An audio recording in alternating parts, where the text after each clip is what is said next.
Bismillahirrahmanirrahim. Assalamualaikum warahmatullahi wabarakatuh. Alhamdulillahirabbil alamin, hamdan katsiran thayyiban mubarakan fihi, kama yuhibbu rabbuna wa yarda. Asyhadu an la ilaha illallah wahdahu la syarika lah wa asyhadu anna Muhammadan abduhu wa rasuluhu la nabiyya ba'dah. Allahumma shalli ala Muhammad wa ala ali Muhammad. Alhamdulillahirabbil alamin.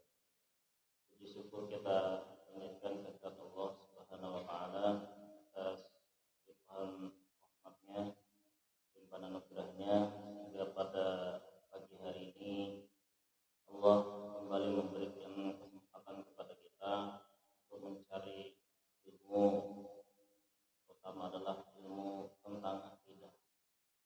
Salam dan salam kita berikan kepada junjungan kita Nabi besar Nabi Muhammad sallallahu alaihi wasallam, para sahabatnya, tabi'ahum, man tabi'ahum bi ihsanin ila yaumiddin. Dan atas kehadiran Bapak Ibu hadirin semuanya, mudah-mudahan Allah memberikan ilmu yang bermanfaat di dunia dan akhirat. Pada kesempatan kali ini kita akan melanjutkan kajian tentang HPT, tentunya tentang akidah. Kalau yang setiap hari Senin malam Selasa itu HPT juga, itu bagian fikih. HPT itu isinya ada dua. Yang pertama bagian akidah, yang kedua itu bagian fikih. Kalau di malam Senin kita sudah membahas tentang sholat, kalau di sini masalah akidah. Yang akidah ini hubungannya dengan keyakinan. Dan keyakinan itu lebih penting bahkan daripada ibadah, karena orang yang beribadah bukan dengan akidah yang benar, maka ibadahnya juga menjadi sia-sia. Nah, di pembukaan syarah HPT yang lalu kita sudah membahas satu baris, kata Bismillahirrahmanirrahim, la ilaha illallah wahdahu la syarika lahu wa bihi al-haul wal quwwah. Kita lanjutkan baris yang kedua. Alhamdulillah al-mubdi'u lil awalim wal mu'idu al-arwahi wal mu'idu al-arwahi ila ajsami yaumil qiyamah. Ya, yang baris yang pertama kemarin, tidak ada Tuhan yang patut disembah kecuali Allah dengan sendirinya dan tidak ada sekutu baginya, dan dengannya al-haul wal quwwah, daya dan semua kekuatan. Nah, kita bahas. Sekarang kita membahas baris yang kedua. Alhamdulillah al-mubdi'u lil awalim wal mu'idul al-arwahi ila ajsami yaumil qiyamah. Alhamdulillah, ini adalah pujian bagi Allah. Ya. Kalau kita maknai dalam bahasa Indonesia, alhamdulillah itu artinya segala puji. Kalau secara ilmu nahwu ada kata-kata al itu menunjukkan al-jami', keseluruhan, sehingga semua pujian itu adalah miliknya Allah. Maka tidak ada seorang pun yang boleh meminta pujian di dalam beribadah, karena itu adalah milik Allah. Rasulullah Shallallahu Alaihi Wasallam bersabda dalam sebuah hadis qudsi yang diriwayatkan oleh Imam Muslim, nomor hadis 2985. An Abi Hurairah qala Rasulullah sallallahu alaihi wasallam qala Allah tabaraka wa ta'ala ana anasyraka'i anisyirki. Kata Allah, firman Allah dalam hadis qudsi ini, aku adalah paling kayanya sekutu di antara semua sekutu. Artinya paling kaya itu sangat tidak membutuhkan. Kalau kita tahu ada pasukan Amerika, ada yang namanya dulu pasukan Perang Dunia Kedua, ada namanya pasukan sekutu dengan melawan Jepang. Sekutu itu bukan satu negara, artinya berserikat banyak negara di situ yang menjadi satu aliansi. Kalau sekarang bahasanya NATO gitu. Sehingga untuk melawan siapapun mereka kuat karena bareng-bareng semua. Tapi khusus Allah sama sekali tidak membutuhkan sekutu. Wallahu ghaniyun, Allah itu maha kaya, gak butuh sama sekali dengan sekutu. Sehebat-hebatnya Amerika itu masih butuh sekutu. Kalau Allah gak butuh. sama sekali tidak butuh. Maka Allah mengatakan dalam hadis ini, ana al-nasyraka, saya adalah orang yang paling kaya, zat yang paling kaya dan tidak butuh sekutu. Dalam kitab Al-Sahih Al-Bukhari, dalam kitab Badail Khalqi, kitab penciptaan. Jadi bumi ini diciptakan 7 lapis. Di atas bumi langit pertama, langit dunia. Dunia itu bahasa Arab artinya yang paling pertama, yang rendah. Di langit pertama itu ada 2 kali lipat malaikat jadi penduduk bumi. Jadi kalau penduduk bumi ada sekitar 10 miliar, berarti di langit pertama itu ada 20 miliar malaikat yang selalu bertasbih kepadanya. Langit yang kedua itu ada 20 miliar. Langit yang ketiga terus berlipat-lipat sampai langit ke-7. Nah, dalam kitab Tauhid dijelaskan, langit, bumi dan langit yang lapis 7 ini seandainya ditaruh di arasnya Allah itu singgasana, di sana ada tempat pijakan namanya kursiyu. Allah berfirman, wasi'a kursiyuhus samawati wal ardh.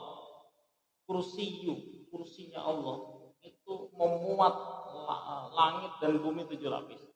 Jadi seandainya kata Rasulullah dalam sebuah hadis yang sahih, langit bumi 7 lapis ini ditaruh di kursinya Allah, itu seperti kalian menaruh uang logam di piringan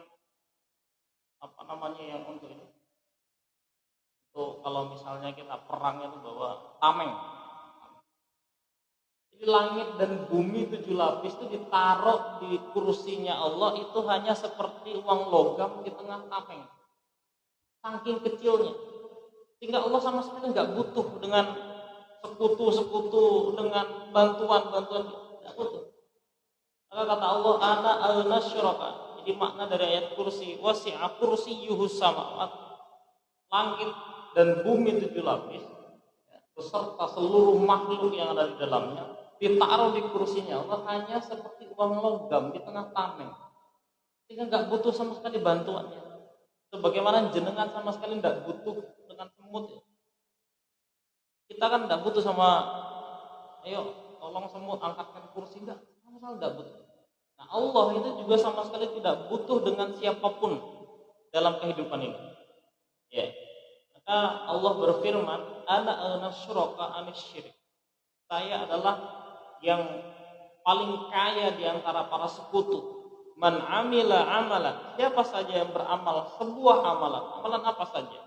Asyraka fihi ma'iya ghairi. Dia menyekutukan bersamaku.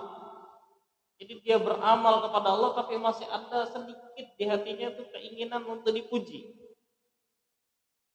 Itu biar kita pinter, itu biar kelihatan alim, itu biar kelihatan soleh, itu biar kelihatan baik, dan masih ada sedikit saja.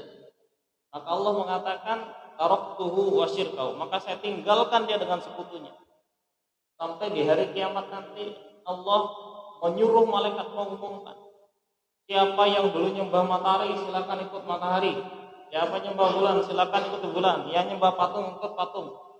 Dan yang beramal nyembah Allah tapi beramal tapi menginginkan sesuatu dari makhluk selainku, menginginkan sesuatu dari selain Allah, silakan kamu minta kepada makhluk itu. Taraktuhu wa syirkuhu. Maka kata-kata alhamdulillah ini betul-betul mendasar dalam keyakinan kita. Jangan sekali-kali kita beribadah hanya ingin dipuji sedikit pun. Siapapun dia, baik yang sebagai ulama maupun sebagai bukan ulama, baik yang sebagai imam maupun sebagai makmum, siapapun dia, tidak peduli. Bahkan seperti yang saya jelaskan di pertemuan sebelumnya, hamba Allah yang ahli jihad, ada yang ahli sedekah, ada yang ahli Quran, semua dilempar ke neraka. Gara-garanya cuma sepele, tapi sepele ini berbahaya.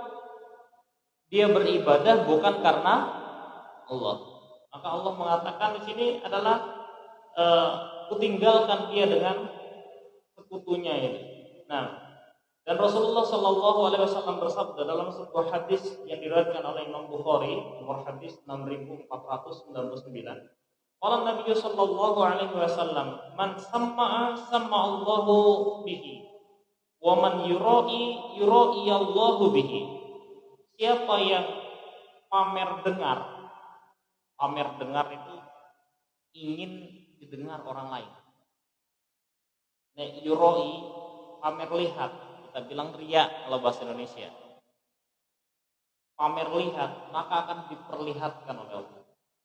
Artinya siapa yang beramal hanya karena ingin didengar oleh orang lain, maka dia tidak akan dapat pahala, tapi hanya diperdengarkan pahalanya oleh Allah.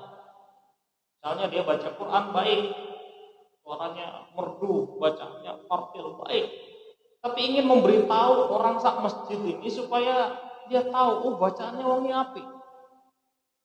Nanti di hari kiamat Allah tunjukkan dulu pahalanya.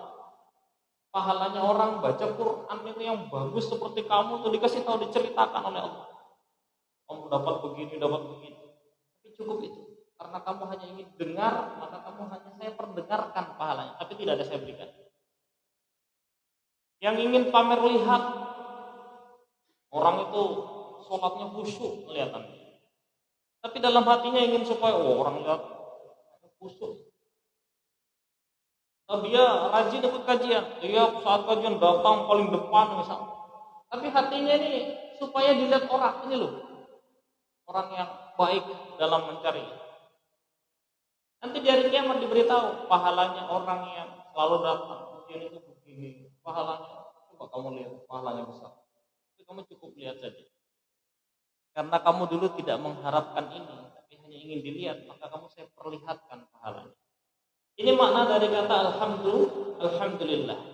Maka Rasulullah Shallallahu Alaihi Wasallam bersabda dalam sebuah hadis Muslim, nomor hadis 3002. Inna Rasulullah Shallallahu Alaihi Wasallam qala, "Idza ra'aitumul maddahin fahtu fi wujuhihim at-turab." Kalau kamu melihat ada orang yang suka muji-muji sampai berlebihan nek muji itu, maka kamu taburkan tanah di wajahnya. Karena orang ini bisa merubah niat yang tadinya lurus niatnya, ya, lurus niatnya. Karena pujian niatnya orang itu berubah. Aku langsung berubah. Yang tadinya lurus kepada Allah berubah. Ya, maka kata-kata alhamdulillah, semua pujian itu lillah, hanya untuk Allah. Di sini mengandung makna tidak boleh seorang pun, ya, tidak boleh sedikit pun seseorang beribadah hanya mengharap pujian manusia. Namanya orang tidak mengharap pujian itu dia maju bukan karena pujian dan mundur bukan karena cacian. Tidak peduli dengan semua itu, saya hanya beribadah hanya untuk Allah saja. Tidak untuk yang lain, tidak untuk diperhatikan, tidak hanya untuk Allah. Dan juga kita menjaga saudara kita yang mungkin memang sudah baik, jangan sampai kita memuji berlebihan sampai orang itu berubah niatnya. Baca Qurannya bagus, suaranya baik, bacaannya jos dalam hatinya. Akunya itu loh yang bikin berubah. Akhirnya besoknya kalau mau baca Quran itu teringat dengan kata-kata pujiannya tadi. Nek ngaji semua orang, suara bagus. Berubah, hanya niatnya berubah. Maka ini adalah keharaman bagi kita untuk beribadah hanya mengharapkan pujian, dan haram juga bagi kita memuji terlalu berlebihan. Itu adalah makna dari kata alhamdulillah. Kita baca setiap hari kan, alhamdulillahirabbil alamin. Al-mubdi'u zat yang memulai ciptaan. Nah, dalilnya dalam surat Ar-Rum ayat 11, Allahu yabda'ul khalqa tsumma yu'iduhu tsumma ilaihi turja'un. Allah adalah zat yang menciptakan, memulai ciptaan semua makhluk lalu akan mengembalikannya, ya. Mengembalikan makhluk itu dalam bentuk semula. Artinya ketika kita sudah diwafatkan oleh Allah, kemudian jasadnya dimasukkan ke dalam kuburan, nanti hancur, nanti oleh Allah akan disusun ulang. Allah yang menciptakan dan yang akan menyusun ulang. Nah, itu kata-kata mubdi'u. Maka kata-kata mubdi'u ini ada sebuah asmaul husna, ya mubdi'u, dan yang memulai ciptaan.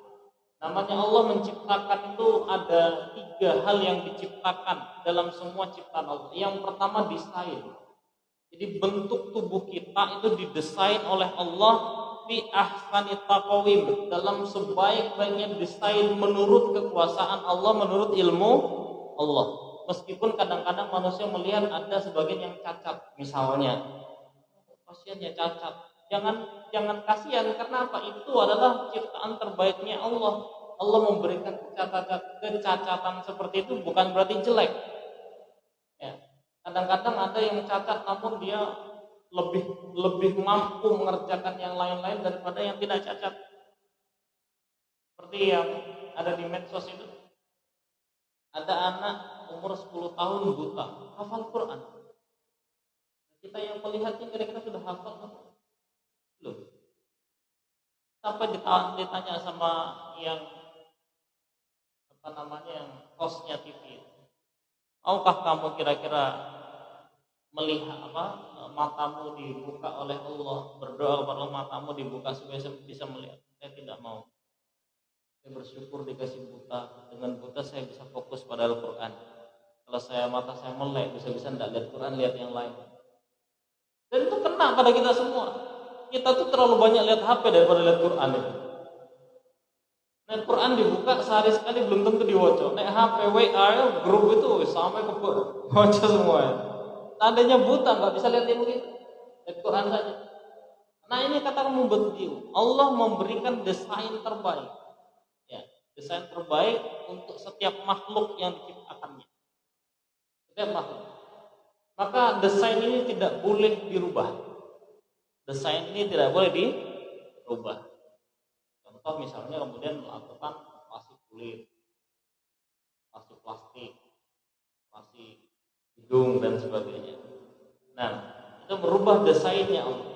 Kemudian kata al-mubdi'u menciptakan sifatnya. Selain menciptakan bentuknya, wujudnya, Allah juga menciptakan sifat-sifatnya manusia, sifatnya hewan. Ya, sifatnya diciptakan oleh Allah. Seperti kucing diciptakan beserta sifatnya yang jinak.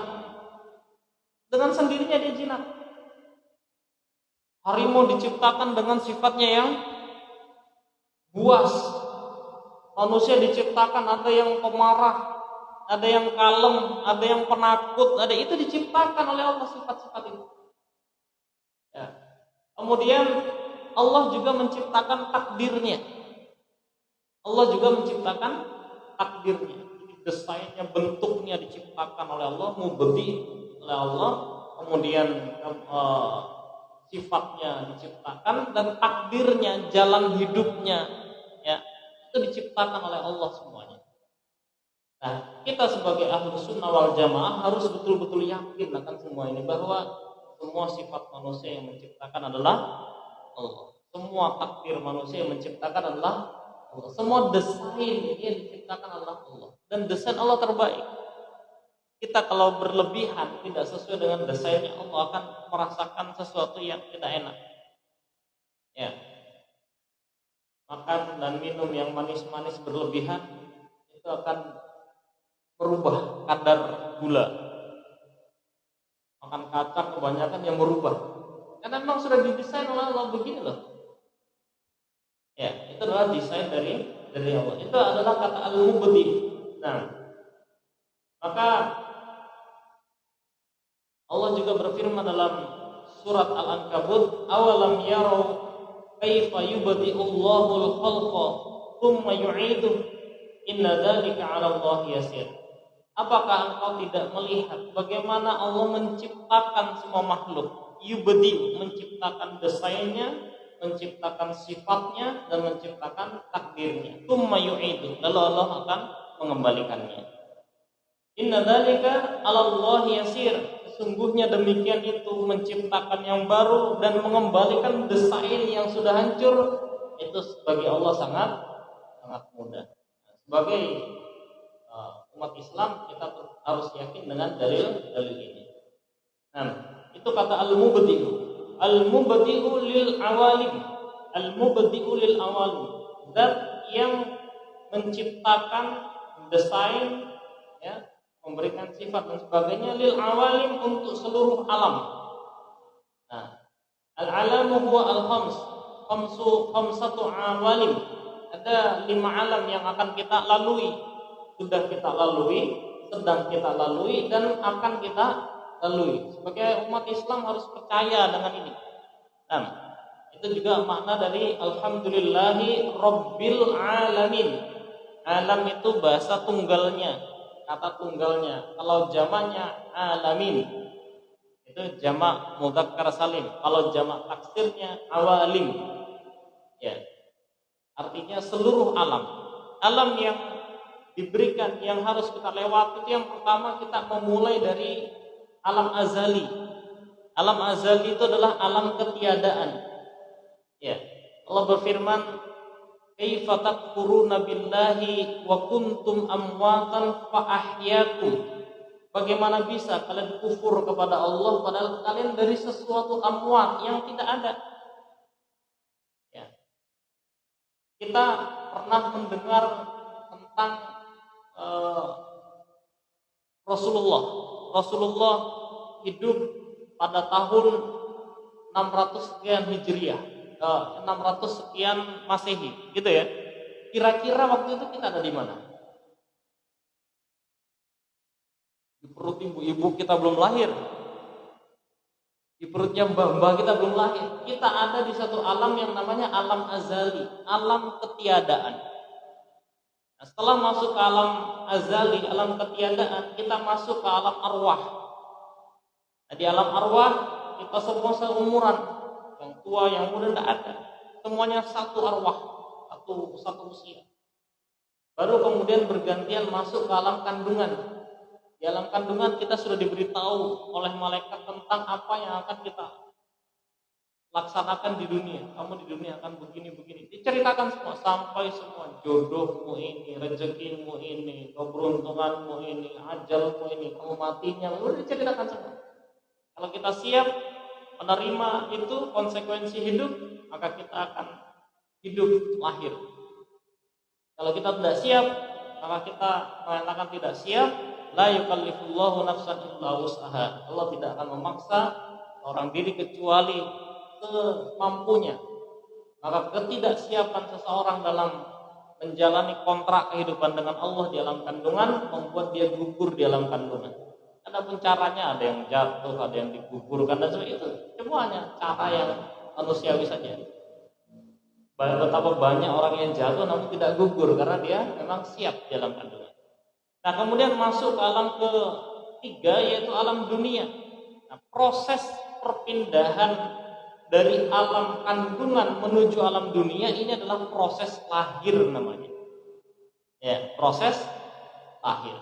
Nah, ketika seseorang sudah di alam dunia, maka semua ingatan terhadap alam-alam yang lain dilupakan oleh Allah, karena ini adalah tempat ujian. Alam dunia adalah tempat ujian.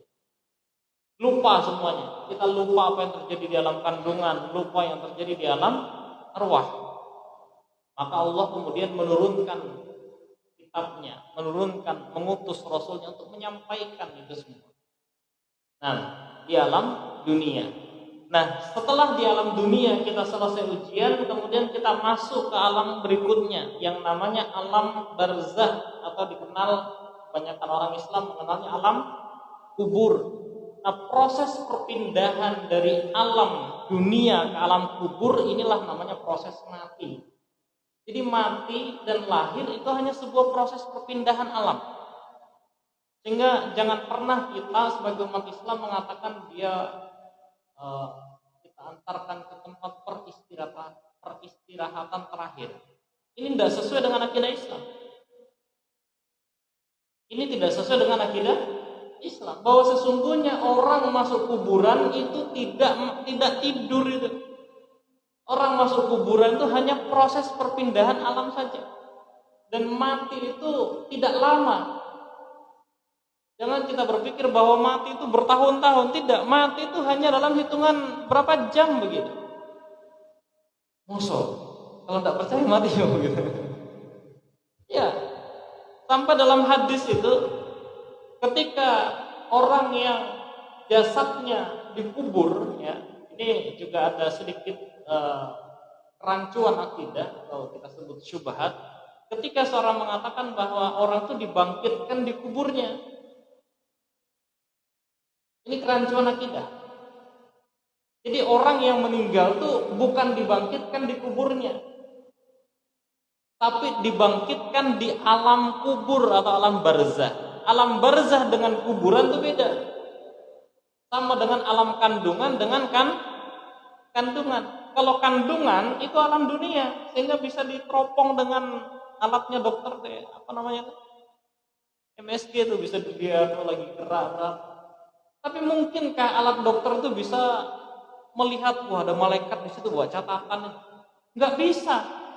Karena terjadinya itu bukan di kandungan ibu, tapi di alam kandungan namanya, alam yang tidak terdeteksi dengan dunia. Nah, ketika jasad manusia dimasukkan ke kuburan itu jasadnya, tapi rohnya masuk ke alam kubur atau alam barzah. Nah, terjadinya ini di alam barzah, bukan di kuburan. Sehingga kerancuan akidah katanya dibangunkan oleh malaikat. Begitu digali kuburannya 3 hari tetap tidur tuh. Nah, itu kan kuburannya. Tapi di alam kuburnya, alam kubur atau alam barzah, seorang arwah manusia ini dibangkitkan. Bahkan dalam hadis 3 langkah orang yang melangkah meninggalkan kuburan maka dia sudah dibangkitkan di alam kubur, bukan di kuburan, di alam kubur. Nah, itu tidak terdeteksi oleh manusia. Maka kalau kuburannya dibongkar dan sebagainya, dia tetap berbaring seperti itu, karena itu jasadnya. Yang bermasalah di sini adalah arwahnya, karena yang mempertanggungjawabkan itu adalah arwah. Yang merasakan sakit adalah arwah. Orang mati itu jenengan pukulin enggak merasa sakit, enggak teriak-teriak. Karena kita merasa sakit itu ketika arwah masih di dalam tubuh kita. Nah, jadi mati itu bukan sebuah fenomena panjang, tidak.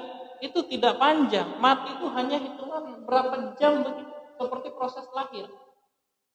Allah berfirman dalam surat Al-Baqarah, "Wala taqulu liman yuqtalu fi sabilillahi amwat bal ahya'u walakin la tashkurun." Apa kalian kira orang-orang yang gugur dalam sabilillah, orang-orang yang mati, mereka mati? Tidak. Tapi mereka hidup, bal ahya'un. Kata Allah, mereka hidup.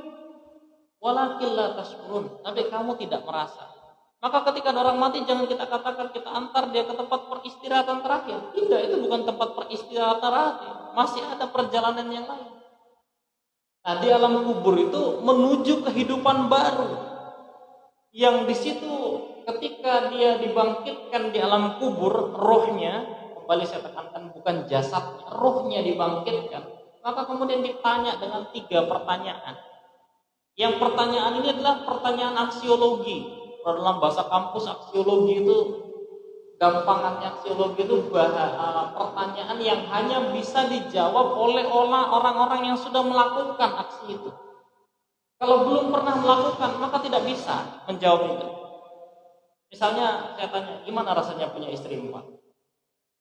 Yang belum pernah nikah 4 ya nggak bisa jawab, paling cuma bisa mengira-ngira, paling perang terus ya. Tapi dia tidak pernah merasakan, ya, dan tidak bisa jawab. Maka kata-kata di dalam Al-Quran, di dalam alam arwah itu, alam kubur itu, siapa Tuhanmu, man rabbuka, itu tidak gampang jawabnya. Allahu Rabbi, tidak gampang, tidak segampang itu. Yang bisa menjawab Allahu Rabbi hanya orang-orang yang bertauhid sepanjang hidupnya, mati dalam keadaan tauhid. Karena dia betul-betul tahu Tuhan saya cuma satu. Kalau yang punya Tuhan Allah plus Tuhan-Tuhan yang lain, itu tidak bisa jawab. Karena pertanyaan aksiologi. Ya. Misalnya orang punya istri 3, bagaimana rasanya punya istri 4? Paling podo wae, paling podo wae, tidak bisa jawab. Sama dengan kita, ketika kita mengatakan siapa Tuhanmu, tidak segampang itu kita mengatakan Allahu Rabbi. Kalau ternyata di dalam kehidupannya dia pernah menyembah selain Allah, dia pernah menyekutukan Allah. Yang kedua, siapa nabimu? Tidak segampang itu kita mengatakan Muhammad adalah nabiku. Tidak segampang itu. Siapa yang bisa menjawab? Orang-orang yang mengenal Rasulullah dengan sunnah-sunnahnya. Karena sekarang banyak umat Islam yang mengenal agama Islam bukan berdasarkan sunnah-sunnahnya Nabi, baik secara akidah maupun secara amaliyah. Kemudian pertanyaan yang ketiga, apa agamamu? Islam. Tidak segampang itu. Hanya orang-orang yang menegakkan rukun-rukun Islam yang bisa jawab. Jadi pertanyaan 3 ini harus dijawab, dan yang bisa menjawab adalah amal-amal kita dulu. Nah, setelah dia mengatakan ternyata dia lulus dengan ujian ini, maka kemudian dia diberi silahkan kamu istirahat panjang, tidur sampai hari kiamat. Tapi kalau yang tidak bisa jawab, maka sejak itu dia disiksa, dipukul kepalanya, dijepit dengan bumi. Ada yang dalam hadis dipukul kepalanya sampai berhamburan, nanti dikembalikan lagi, dipukul lagi sampai hari kiamat. Jadi bukan istirahat. Jadi mati itu bukan menyelesaikan masalah, nambah masalah bagi yang tidak punya keimanan. Ini alam yang keempat. Nah, proses perpindahan alam dari alam kubur menuju alam akhirat itulah namanya kiamat. Jadi kiamat itu juga proses perpindahan alam. Dan terjadinya kurang lebih 500 tahun. Nah, setelah 500 tahun baru masuk akhirat. Setelah akhirat, di situ ada yang masuk surga, ada yang masuk neraka. Baru kemudian muncul syafaat. Nah, setelah disyafaati selesai, baru kemudian khalidina fiha. Inilah yang dikatakan al-mubdi'u, ya, al-mubdi'ul awalim. Allah adalah zat yang mendesain seluruh alam. Semua yang saya ceritakan adalah desain dari Allah. Dan kita boleh berbicara tentang desain Allah itu bukan berdasarkan pikiran, tapi betul-betul ilmu firman dari Allah dan sabda dari Rasulullah Sallallahu Alaihi Wasallam. Ini yang namanya akidah. Jadi akidah itu adalah sebuah keyakinan yang ada sumbernya, ada dasarnya. Tidak boleh keyakinan itu berdasarkan cerita-cerita. Seperti yang banyak diceritakan, bahwasanya di hari kiamat nanti kita akan menyeberang sebuah jembatan yang namanya jembatan apa? Siratal Mustaqim. Dari mana dalilnya coba? Coba jangan buka Siratal Mustaqim di Al-Qur'an itu. Ihdinas siratal mustaqim. Al-Qur'an itu menjelaskan dirinya sendiri dengan Al-Qur'an. Siratal Mustaqim, siratal ladzina an'amta 'alaihim. Jadi Siratal Mustaqim, jalan yang lurus itu jalannya orang-orang yang kau beri nikmat. Tidak ada di dalam tafsir itu kemudian Siratal Mustaqim itu jembatan dari kiamat. Tapi kita sudah kadung yakin. Nah, ini masalah akidah.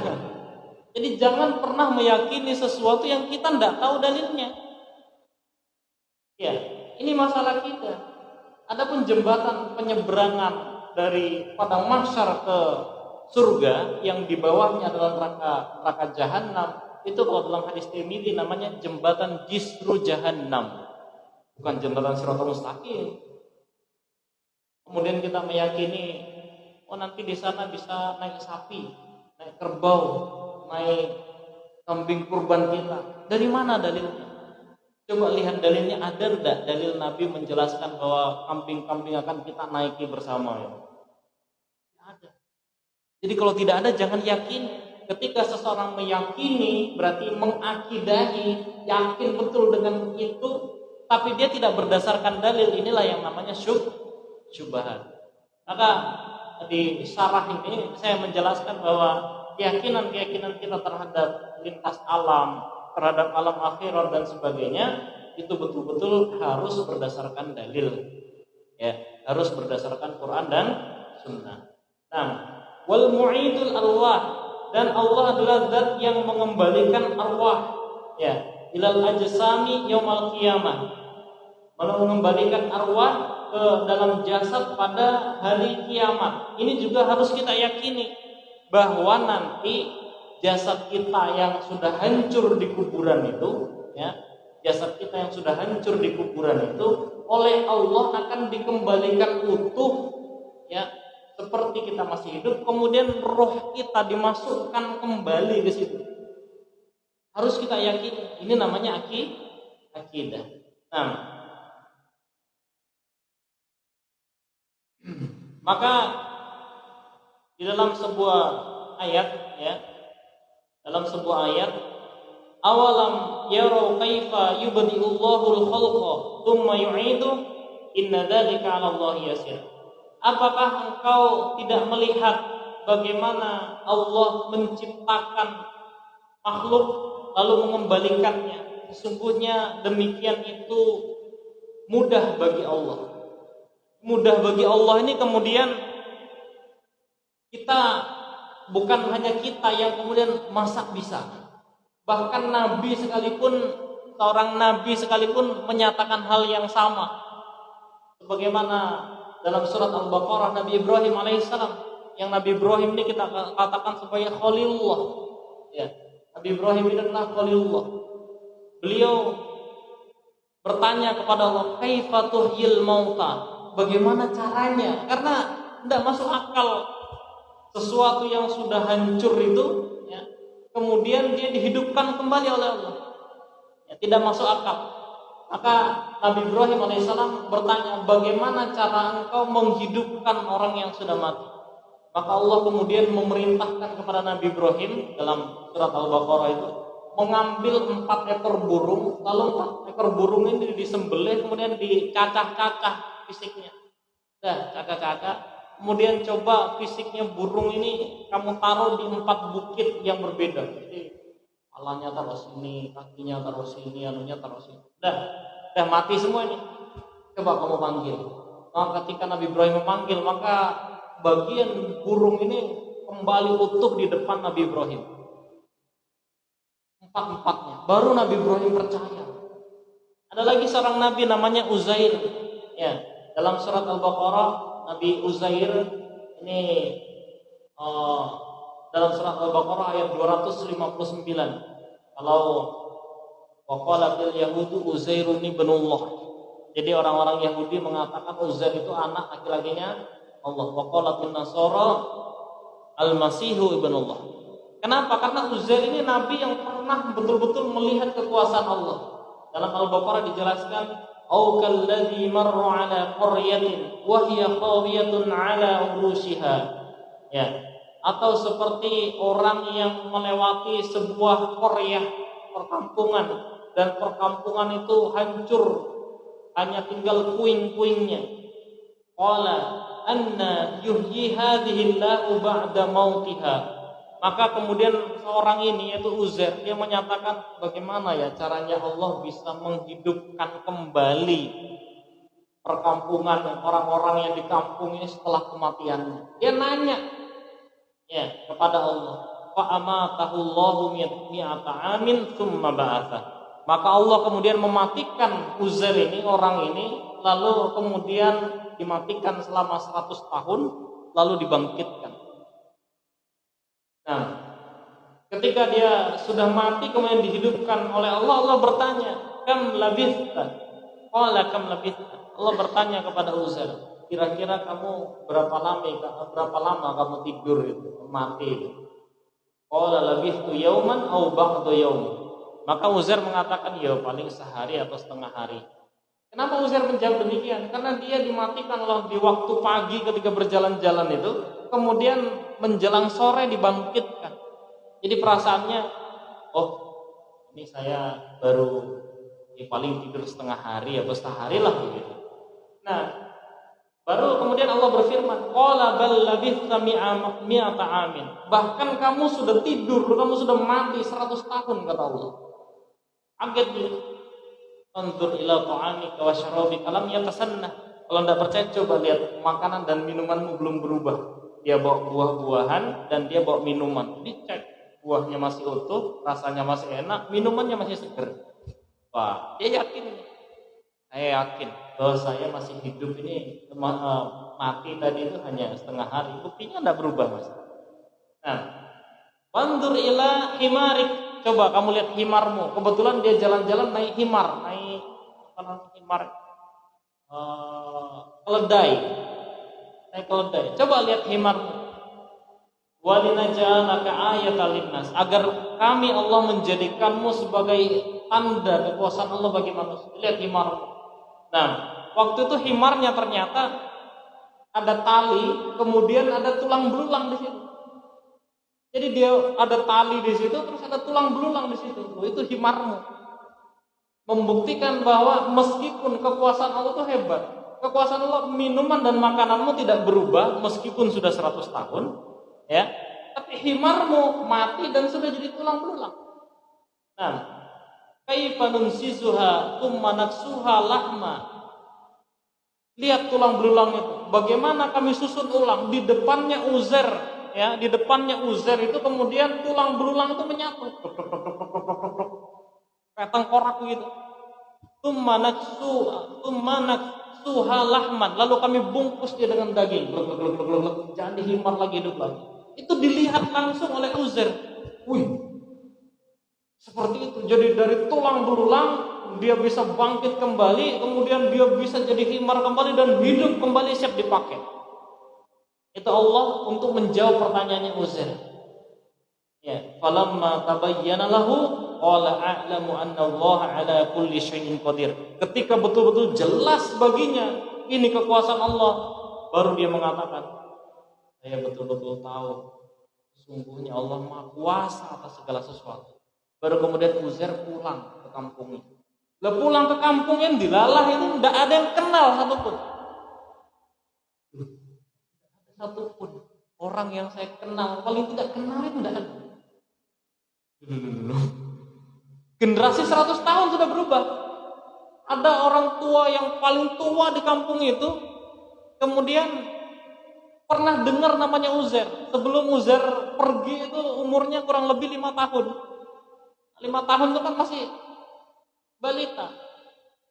Ingatannya masih, tapi dia ingat kalau ada orang namanya Uzair, mbah-mbah pergi. Itu yang mengenal dia. Yang sak kampung nggak ada yang kenal satupun. Karena apa? Sudah 100 tahun, Mbak. Ini yang dijadikan ayat oleh Allah. Akhirnya kemudian 100 tahun ini kemudian baru kemudian diterima ini Uzair betul yang hafal kitab Taurat yang betul-betul dulu hilang. Orang yang paling tua ternyata adalah anak yang paling kecil waktu itu di zaman Uzair pergi dari sini. Maka dari sini saya lanjutkan sedikit nih. Ya. Dari sini harus kita pahami bahwa Allah itu zat yang menciptakan, mendesain segala sesuatu dari yang paling dasar, kemudian menghancurkan, kemudian nanti akan membangkitkan kembali. Dan dibangkitkannya manusia itu dari tulang ekor. Nah, dalam sebuah hadis sahih Muslim dijelaskan, ya. An Nabi Hurairah anna Rasulullah sallallahu alaihi wasallam qala kullu ibni Adam ya'kuluhu turab. Setiap bagian tubuh dari manusia akan termakan oleh tanah. Artinya ketika orang dikubur semua bagian tubuhnya akan dimakan oleh tanah. Illa ajbadzana biminhu, kecuali tulang ekornya. Jadi di kuburan itu meskipun berpuluh-puluh tahun, ratusan tahun, itu ada satu yang tidak hancur, yang tidak dimakan oleh tanah, yaitu tulang ekor. Kuliko, manusia diciptakan itu berasal dari tulang ekor. Ya. Wa fihi yurakkab, dan dari tulang ekor itu nanti dari kiamat akan dibentuk kembali, disusun kembali seperti kejadiannya hewan tadi, himarnya Uzair tadi. Dari tulang ekor lah kemudian manusia disusun kembali. Nah, ini adalah akidah kita, Bapak Ibu sekalian. Ini adalah akidah kita. Kata-kata alhamdulillahi, ya, kata-kata alhamdulillah al-mubadi'u lil awalim. Harus kita yakini bahwa segala pujian itu hanya milik Allah. Kenapa kita harus memuji Allah? Karena Dia adalah al-mubadi', Dia adalah yang menciptakan desain, menciptakan sifat, menciptakan takdir segala sesuatu, dan mendesain seluruh alam yang akan kita lewati, serta akan mengembalikan kembali bentuk-bentuknya itu, ya, mengembalikan kembali bentuknya dan memasukkan kembali arwah itu, roh itu akan dimasukkan kembali ke dalam jasad. Kapan? Nanti di hari kiamat. Nah, keyakinan seperti ini harus kita pegang, bahwa ini akidah saya, ini keyakinan saya. Nah, insya Allah kita lanjutkan pada pertemuan berikutnya. Banyak keliruan, mohon maaf yang sebesar-besarnya. Sebelum kita tutup, ada yang mau menambahkan, ada yang mau bertanya, dipersilakan.